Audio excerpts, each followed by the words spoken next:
Congress party ఆ రోజు special status 5 సంవత్సరాల కోసం ఇవ్వాలి అంటే బీజేపీ పార్టీ ఏమంది 10 సంవత్సరాలు ఇవ్వాలి అని ఎలక్షన్లలో ఊదరగొట్టారు. 10 సంవత్సరాలు ఇస్తాము మేము అధికారంలోకి వస్తే అని. ఇక చంద్రబాబు గారు అయితే 15 సంవత్సరాలు మాకు స్పెషల్ స్టేటస్ కావాలి అని కొట్లాడాడు.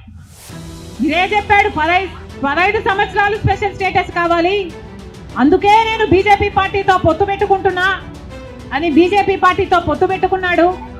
వాళ్ళ మంత్రివర్గంలో కేంద్ర మంత్రులు కూడా అయ్యారు టీడీపీ నాయకులు. ముఖ్యమంత్రి అయిన తర్వాత స్పెషల్ స్టేటస్ కోసం చంద్రబాబు గారు ఎప్పుడైనా ఒక్కటైనా నిజమైన ఉద్యమం చేశారా అంటే చేయలేదు. చేయకపోక ఉద్యమం చేసే వాళ్ళ మీద కేసులు పెట్టారు, వాళ్ళను జైల్లో కూడా పెట్టాడు చంద్రబాబు గారు. ఆ సమయంలో ప్రతిపక్ష నాయకుడు జగన్ రెడ్డి గారు ప్రతిపక్ష నాయకుడుగా ఉన్నంత కాలం స్పెషల్ స్టేటస్ మనకు రావాలి అని ప్రతిరోజు కొట్లాడాడు. నిరాహార దీక్షలు కూడా చేశారు.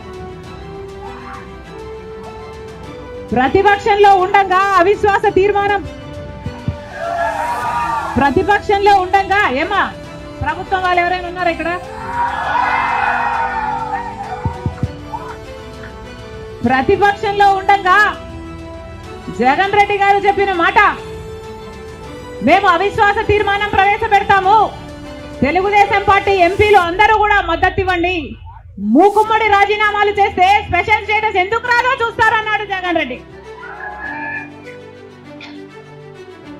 ఆఖరికి జగన్ రెడ్డి గారు ముఖ్యమంత్రి అయిన తర్వాత